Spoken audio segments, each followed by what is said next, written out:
Hey guys, so in our last video we shared a detailed step-by-step guide on how we drafted the pattern for the making of our busty patterned waistcoat with an alternate neck. So today we're going to be sewing our patterns together. As always, it's a girl Wa Apparel. Kindly hit the subscribe button and let's get started.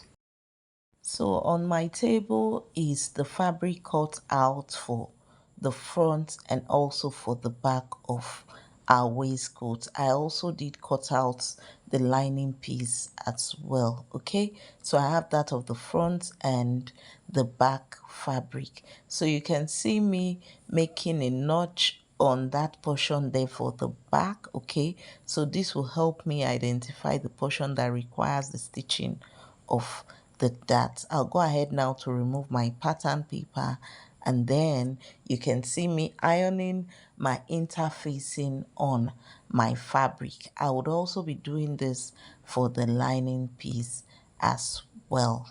So for your interfacing, it is perfectly okay to use your paper stay.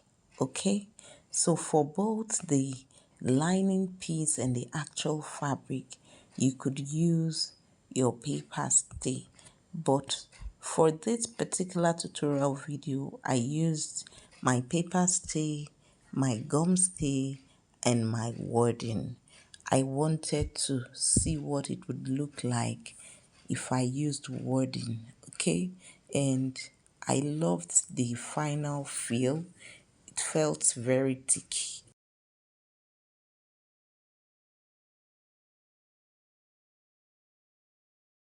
So I'm done ironing my interfacing on my fabric now, and this is for the back, and I ironed my paper stay on the back fabric. Okay, so for the front fabric I ironed my wording on it, also iron paper stay around the altar neck area there. So for the center front and the side front I ironed my wording on it, and then for the lining piece I ironed my gum stay on all the lining piece. So please take note of that. You can see the lining piece is very light.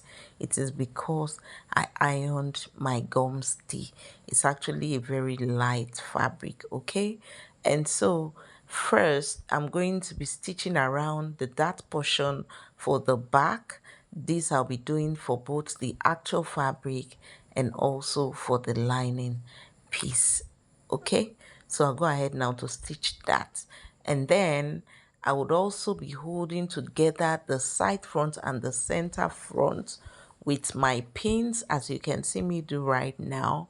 And I would also go ahead to stitch this fabric for the front of our jacket together. So ensure you hold your fabric in place with your pins, and then run your stitches around the portion that is being held together with pins. So your stitches will be about half an inch allowance. Okay, so that portion that is left out without interfacing is where you're going to be running your stitch on, and this same process I would be repeating on the lining piece as well.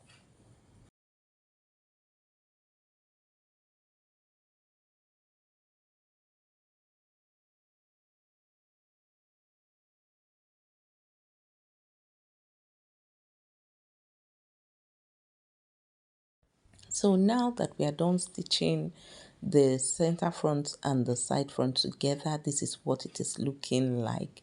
So I'll go ahead now to stitch the back fabric along with the front fabric. So I'll be stitching it together. So ensure to take your measurement again before running your stitches. Remember we added 1.5 inch allowance, so about 2 inches, while drafting our pattern. So ensure to take your measurement, and if you have extra fabric you could trim it out.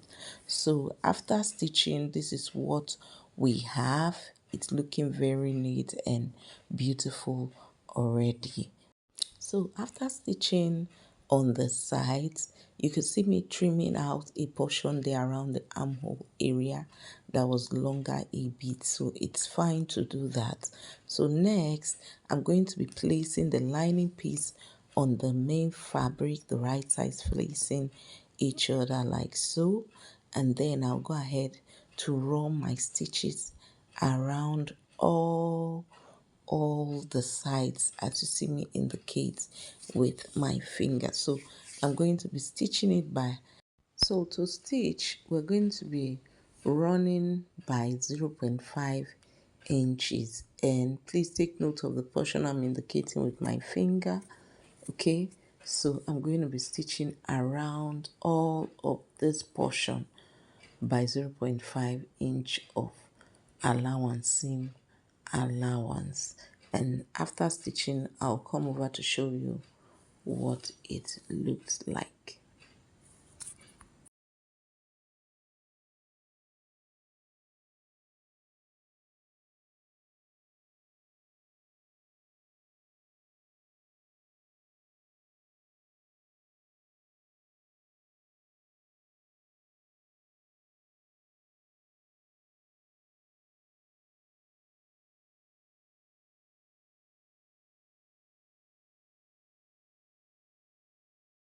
So this is what it is looking like after I was done stitching. I also went ahead to stitch all the way to the top of this strap there, as you can see. And then I'm also showing to you the portion where you are going to be trimming out the sharp edges, because if you flip it over to the right side, it is not going to turn out properly if you don't trim those edges. So you can see me using my needle to open up a portion now. So it is from that place that I'm going to be flipping this jacket over to the right side. So this is what it is looking like after I've opened it up, and I am simply flipping it over to the right side. And this is what we have after I was done. I didn't have light. I was supposed to iron this jacket as I was also sharing the process for the sewing, but there has been no light for days, and that was what led to the delay in me publishing this video. I had waited, and since I couldn't wait any longer, I just felt, well, let me go ahead and edit this video, shoot this video like so. Okay, so you can see the method with which I am actually closing the strap or joining the strap together. I folded both strap borders inward, and then put one of the strap inside the other one and ran my stitches. And this is what it is looking like after I was done. Please take note that this jacket is not small. It is my perfect size. So the next thing which I did was to stitch my buttons in place. So I used 4 buttons. Okay, so I'll go ahead now to stitch that, and this is what we have after stitching. So the last and final thing I'm going to be doing is making stitches for my button holes. So guys, this actually brings us to the end of today's tutorial video. I hope you enjoyed it. If at this point you haven't subscribed, what are you waiting for? Kindly hit the subscribe button, give your girl a thumbs up, and I will see you on the next one. Please take note that I usually see all your comments. A lot of comments saying, please share the sewing tutorial, share the sewing tutorial.